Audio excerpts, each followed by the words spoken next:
Join us today for a review of the newest Dragonlance book, Dragons of Deceit.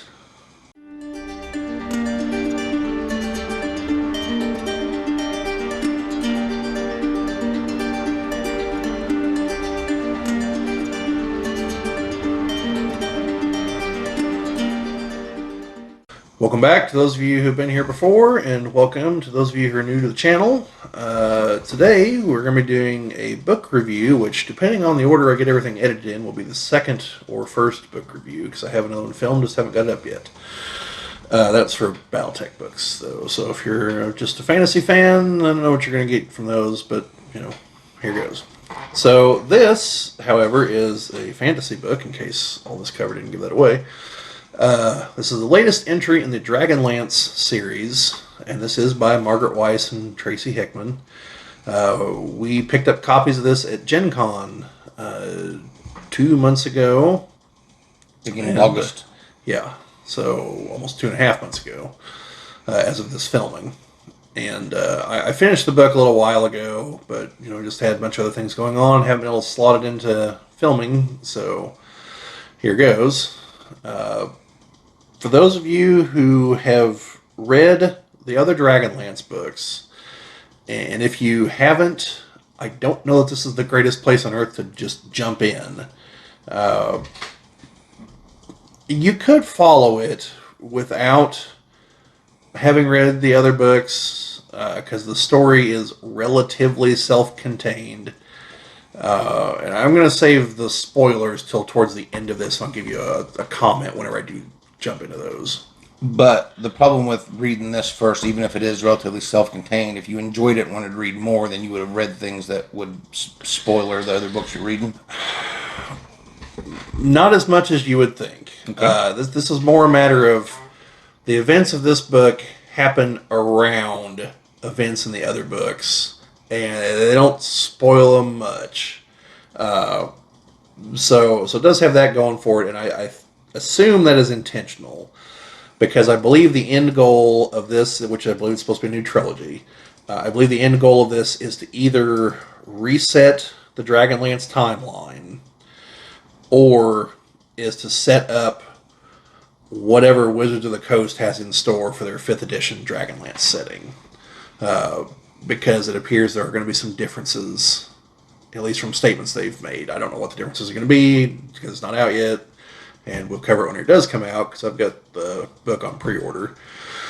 So, which will make like the 3rd, 5th edition book I actually own. But big Dragonlance fan, that's why I'm buying it. So, yeah, so like I said, you could probably read this without a whole lot of knowledge of Dragonlance. Everything that happens is explained in this. And as it relates to other events, the relevant parts of those other events are explained in this book. It's not just, they don't just throw something in there and be like, well, hope you read this trilogy over here to understand this. Like, no, X, Y, and Z happened because of A, B, and C, and you get enough of an explanation. I would like to explain something real quick. I haven't read this book yet. I've read the other Dragonlance books, mostly all of them, but not this one yet, just as an aside. So overall, all the Dragonlance books I have read are either written by Weiss and Hickman, or at least just Weiss, because there's a trilogy she wrote on her own that I thought was good too. So I haven't read it, and so not on purpose, because she was alone. But just yeah. So this, I do consider this up to par with their other work. They've not lost a step, and this is very much a. Feels like jumping back into a series that, it feels exactly how it was when you left. And to that question, when we got this book at Gen Con, they were there. Weiss and Hickman were there giving a presentation. And seemed to me that they still had all the vim and vigor for it, that they were still excited about it. They were happy to get back into the world that they created and to continue it some more. Yeah, and there are a number of other Dragonlance books. I don't know if it exceeds 200 yet, but if I recall correctly, it's close if it doesn't.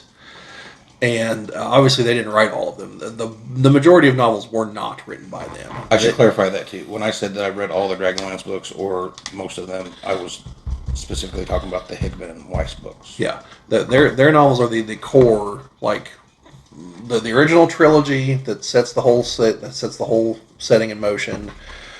The sequel trilogy, which in my opinion is the better series, and then there's a few other major events. They're the ones that are there at the big changes, trying to realign things, and they also had a major hand in the RPG side of it as the series progressed. Because there's been a few moments in time where the D&D creators were not the ones producing the Dragonlance RPG, even though it's a D&D setting.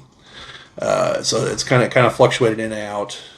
It's used different systems, and I think under 3.5 they just used like the open gaming license or some variant of that, and then ran with it in their direction with their own publishing company and everything, if I understand it correctly.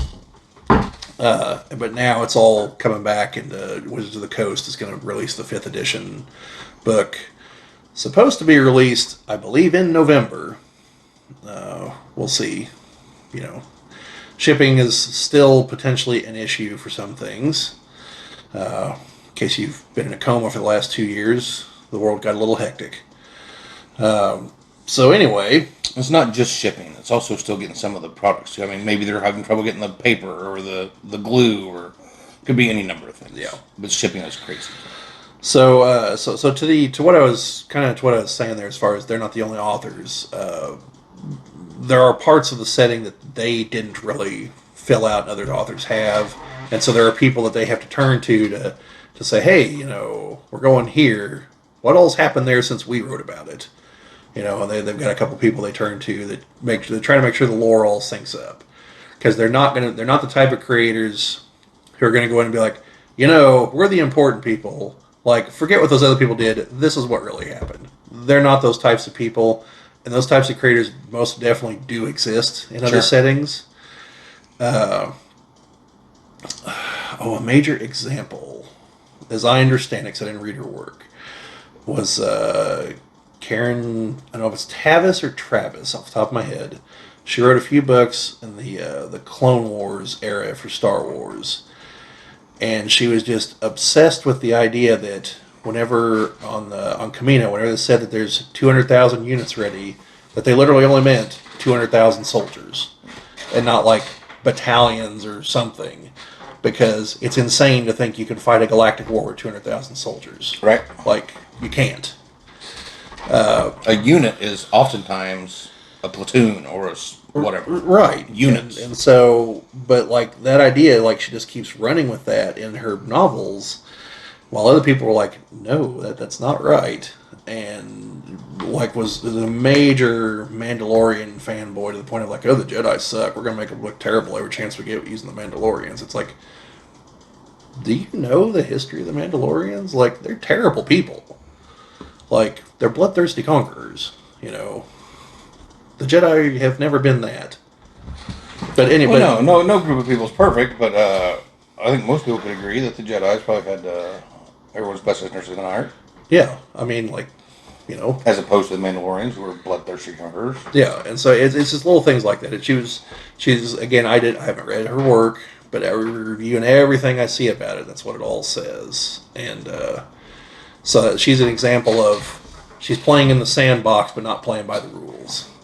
Whereas Weiss and Hickman are like, no, it's a big sandbox. We might have built the sandbox, but we let other people in, and we're not going to go knock down your castle just because we was going to put part of ours there. Right. We all want to get along because we invited you in because we like you. It's our sandbox now. So yeah. So and since I haven't read the other books, I don't know if anything doesn't line up perfectly, but as everything I recall from the time period this book covers, the things do line up. So, yeah. So it's definitely worth checking out if you are a Dragonlance fan. I will tell you, this isn't the spoiler part yet. The book does primarily follow a new character. Older characters do pop up. Tasselhoff is the main one, with others here and there. But as the book progresses, more and more of them do start popping up. And but it's a new character, and so it's largely her. What she's doing is what's driving the plot. So you say if you like Dragonlance, you should read this one. What about if you don't know about Dragonlance and you just like fantasy? well, like I said, you could read this book cold. I would highly recommend you read the original Dragonlance trilogy first, though. Just because you'll have a better understanding of the setting, the implication of what's going on. And if you like that trilogy, and I hate to say, hey, you need to read these 20 books before you get this one. Just 6. But if you read that one, read the second trilogy. The one about the twins, Caramon and Raistlin. I just wanted to make sure, because earlier there you were emphatic, please do read the other books first. You don't have to, which you said earlier, right? Yeah, but I just wanted to make sure that when you stated earlier, it almost didn't sound like you would recommend that people read that. You could do it either way, but now this way, you should definitely read the other books first. Okay. You could do it either way. However, if you have the time, patience, etc., I would recommend reading the first 2 trilogies first.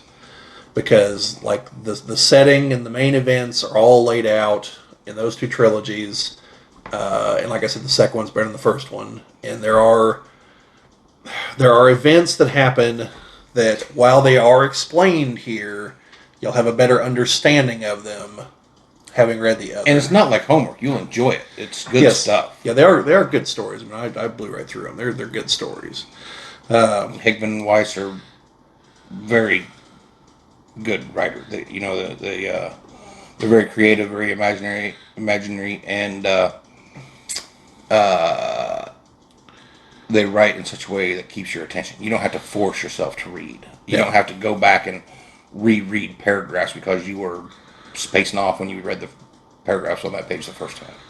You're in it. Yeah.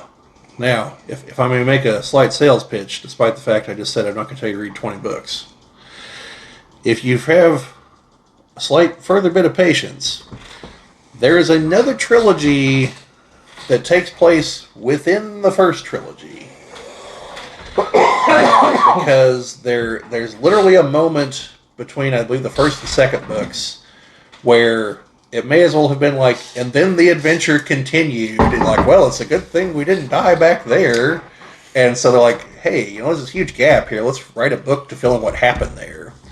And then the second one, there's a big chunk that's not explained of what happens with a similar kind of scenario. And so that's where the second book is. Then the third book is one of the characters kind of goes off on their own about halfway through the third book of the original trilogy, and this is what he's doing during that time. So they're just further to flesh things out.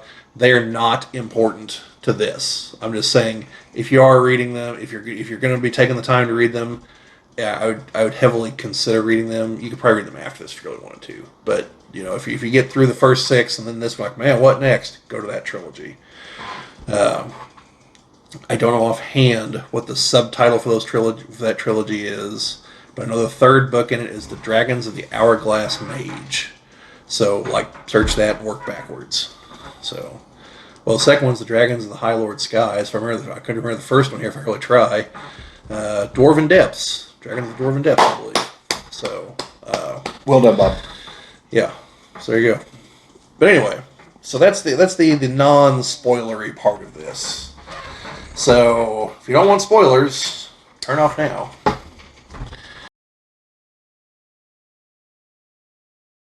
So here we go. So the main character, her father dies at the Tower of High Sorcery during the battle where Sturm died in the original trilogy. He's a Solomonic knight. And so he leaves everything to her. However, his lawyer's shop, business, whatever, is destroyed in the ensuing chaos. So the will gets destroyed, and so by law, it will go to his brother. Well, his brother knows that he wanted his daughter to have it, so he doesn't contest it. And so years go by with her managing the castle and the town because this is the local lord. And finally, her uncle dies, and his son comes to claim the castle. He's like, well, by law, it should have been my dad's, and now it should be mine. So hit the bricks, cuz. And she's like, I should just kill you right here and now. And I think she does contemplate that. So the whole plot centers around her trying to figure out a way to make this not happen. And she finally hits upon, hey, based on, I believe in one of her dad's books, came across the idea of there's a device that allows people to travel in time. And so she develops this plan in her mind of, I'm going to get this thing, I'm going to go back and stop my dad from dying. Because what's one soldier more or less at this battle? That's not going to alter history that much, but it'll make it so that he survives, so that he's still running the castle, and we can sort things out, real diplomatically, legally, and, get multiple copies of the will, etc., and, basically quantum leap this and set right what once went wrong. So, she ultimately comes across a guy who claims that he can make it all work, but he's going to need the Gray Gem, which is what has imprisoned Chaos, the god of Chaos. And he needs it, or claims he needs it, in the time traveling thing, because theoretically, humans, elves, and dwarves, I believe it's humans, elves, and dwarves, or at least humans and elves, if they time travel, they can't change time because they're not one of the chaos races.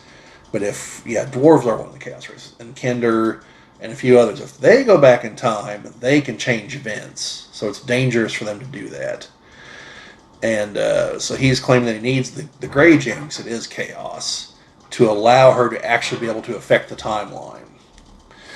And so, yeah. So all kinds of hijinks ensue that ultimately wind up with her. She gets the Gray Gem, and then she goes and finds Tasselhoff, because he was the last known person to possess the device of time journeying. And to get his attention, she ends up turning herself into a female Kender and and marries Tasselhoff, at least by his understanding of marriage. And so they go to the main library in Palanthus to get the time journeying device, because he gave it back to Astinus. And so they keep it in a vault there, but chain of events occurs. He winds up in there, gets the device, and he goes through the motions to use it, and they go back in the past. Tasselhoff, the woman, and one of they're not monks, like ascetics, I don't know how to pronounce that word, sorry. The attendants to the library there. They go back to the moment in the original trilogy where the companions meet at the end of the last home. But things start going wrong almost immediately, because the guy, the librarian that's with him, he recognizes that things are not happening the way they're supposed to, and he recognizes that since Tasselhoff came with them, they've now jeopardized everything. So the woman again convinces Tasselhoff, hey, we're in the wrong spot, we gotta go farther back. So he starts doing the thing with the time journeying thing, only this time, the woman, Sturm, and Raistlin all go back in time. And that's bad, because from the initial point they left, Sturm and Raistlin are dead. So whenever they're stuck whenever they get to the past, Sturm and Raistlin quickly realize that they're back in the realm of the living, because it's their soul from the realm of the dead that went back. And so they piece together that they've died at some point. Now, Raistlin knows when Sturm died, because he died first. But Raistlin, I don't think, knows when he himself died. I'm not 100% certain on that, I don't recall. And so he has to explain to Tasselhoff that this woman, because he thinks that this woman keeps appearing whenever his wife keeps disappearing, and hasn't pieced together that it's magic. And so Raistlin explains it to him, and then two people on horseback come up, and it is Magius and Huma Dragonbane. And so they realize that they have gone back to before Huma drove Takesis back into the abyss. And so my history of Kryn is a little rusty, but I believe that's before the fall of Ishtar. So they're really back far in time. And the characters in the present are like, well, shouldn't we notice if things have changed yet? And they realize that no, because it takes time for the changes to occur and then to sweep forward in time. And so one of them goes and gets a book for the era that they wound up in, and they can see it's changing what's happened. And so just that history hasn't caught up to those changes yet. So, in an attempt to save her dad, now they've jeopardized all kinds of things. And that's where the book winds up. And then in the present is where Dalamar, Raistlin's apprentice, is trying to piece together some kind of a plan to do something. So, yeah. Like I said, first book in the trilogy, so we'll have to see where it goes. And as I mentioned in the first part, I believe they're going to be using this to kind of reset things so that the War of the Lance is probably less, hey, this one group of super friends does everything, and here's where your adventure can be. Or maybe not, I don't know. We'll see how it goes. But, yeah, so that's your spoiler-filled version of all the characters we're going to run across and events and whatnot. But, like I said, thought it was good. You should definitely check it out. Yeah, so this is the famous end of the video where I'm going to hit you with all the normal YouTube stuff, so you know what's coming. If you like the video, like, subscribe, make some comments, share it around. If you want to see more book reviews, let us know. I mean, there's going to be, but give us an idea of which direction to go in. For sure, there's some other BattleTech books I want to review. We might come back around to the older Dragonlance books, but we'll definitely be checking out the other two of these as they come out. And like I said, the upcoming Dragonlance setting. And hopefully we can get in a more broad what is Dragonlance type video before the new book comes out, just so people have an idea of what they're about to stumble into, because it is different than the Forgotten Realms. So, but those are our plans. We'll see what actually happens. But anyway, thank you folks for watching, and we will catch you later.